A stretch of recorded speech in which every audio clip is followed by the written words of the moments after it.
Hello students, ये video Hindi medium के लिए है, 8वीं कक्षा के लिए, जिसकी पहली कविता है डूबा दो अहंकार। यह कविता जो है रविंद्रनाथ टैगोर जी ने लिखी है और यह कविता बहुत ही सुंदर है। इसे गीत भी कह सकते हैं आप। और इसमें जो है कवि ने, रविंद्रनाथ टैगोर जी ने ईश्वर से प्रार्थना करते हुए उन्होंने कहा है कि हे देव, ऐसी शक्ति दो हमें कि हमें किसी बात का अहंकार ना हो।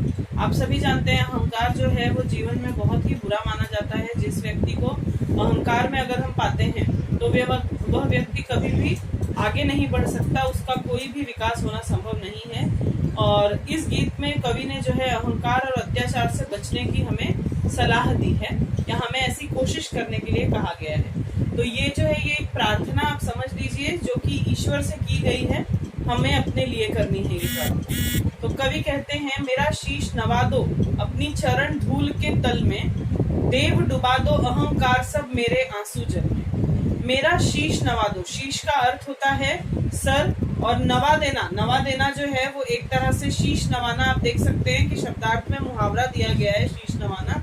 शीश नवाना का अर्थ होता है नतमस्तक होना, यानी विनम्र हो जाना। तो किसी के पैरों में अगर हम गिर के किसी से प्रार्थना अगर हम करते हैं तो इसे शीश नवाना आप कह सकते हैं। तो यहाँ पे मेरा शीश नवा दो अपनी चरण धूल के तल में, यह कौन कह रहा है? ये हम कह रहे हैं ईश्वर से। तो हम ईश्वर से ये कह रहे हैं कि हे ईश्वर, मेरा जो शीश है, मेरा जो सर है, वो आप अपने चरण के धूल के तल में मिला दीजिए। आपके पैरों की जो धूल है उसमें हमारे सिर को नवा दीजिए। और हे ईश्वर, डुबा दो अहंकार सब मेरे आंसू जल में। मेरे भीतर जितना भी अहंकार है, अहंकार अर्थात गर्व या घमंड हम कह सकते हैं, तो हमारे अंदर का जो अहंकार है या हमारे अंदर का जो गर्व या घमंड जो है उसे मेरे आंसू जल में मिला दो। मतलब उसको आप पिघला दीजिए और मेरे आंखों से आंसुओं के रूप में उसे आप मेरे शरीर से बाहर निकाल दीजिए। अपने को गौरव देने हित अपमानित करता अपने को। कई बार देखिए क्या होता है, हम खुद की तारीफ करने के लिए अपने आप को बहुत नीचे गिरा देते हैं। हम ये चाहते हैं कि लोग हमारी तारीफ करें, जिसके लिए हम हमारे जो जीवन के मूल्य हैं, जो हमारे भीतर की अच्छाइयां हैं, हम उसको त्याग देते हैं। तो अपने गौरव को पाने के लिए ही हम अपने अंदर को, अपने आप को अपमानित करने के लिए भी तैयार हो जाते हैं। और ऐसे समय में घेर स्वयं को घूम घूम कर मरता हूँ पल पल में। तो ईश्वर से हम ये प्रार्थना कर रहे हैं कि हमें ऐसे जीवन में भेजिए जहाँ पर कि हमारे अंदर अहंकार ना हो और अपने आप का गौरव बढ़ाने के लिए हम स्वयं को ही अपमानित ना करें। और घेर स्वयं को घूम घूम मरता हूँ पल पल में। हम अपने आप को ही, अगर हम अपने आप के खिलाफ जाके ही अपने मन को या लोगों के लिए अच्छा बनने के लिए अगर हम अपने आप को त्याग कर कोई काम करते हैं, तो इसका मतलब क्या है कि हम अपने अंतःकरण को, यानी अपने मन को धीरे धीरे पल पल का अर्थ होता है क्षण क्षण, एक एक पल में हम अपने आप को मार रहे हैं।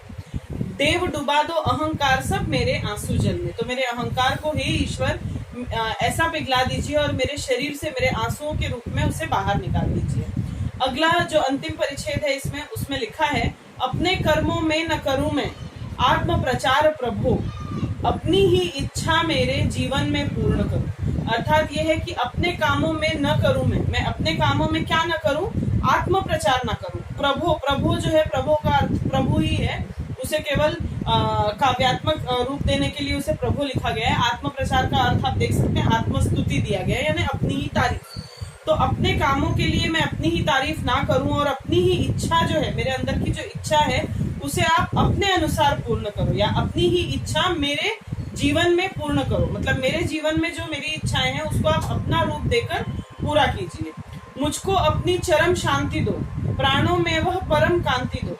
आप खड़े हो मुझे ओट दें हृदय कमल के दल में। अर्थात है, मुझको अपनी चरम शांति दो। चरम का अर्थ दिया है सर्वोच्च, मतलब मेरे मन को, मेरे चित्त को आप सर्वोच्च शांति प्रदान करें। मेरे मन में जो है उथल पुथल ना मची रहे, और प्राणों में वह परम क्रांति हो। परम कांति, कांति का अर्थ होता है प्रकाश। तो मेरे जीवन में जो है प्रकाश ही प्रकाश हर तरफ फैला रहे। आप खड़े हो मुझे ओट दें। ओट का अर्थ होता है सहारा देना। तो आप जो है, आप मेरे आगे खड़े हो जाइए, आप मुझे ओट दीजिए। ओट देने का अर्थ सहारा देना या आड़ देना कहा जाता है। तो आप हे ईश्वर, आप खड़े होकर मुझे सहारा दीजिए या मुझे संभाल लीजिए। कैसे आप मुझे संभालेंगे? हृदय कमल के दल में।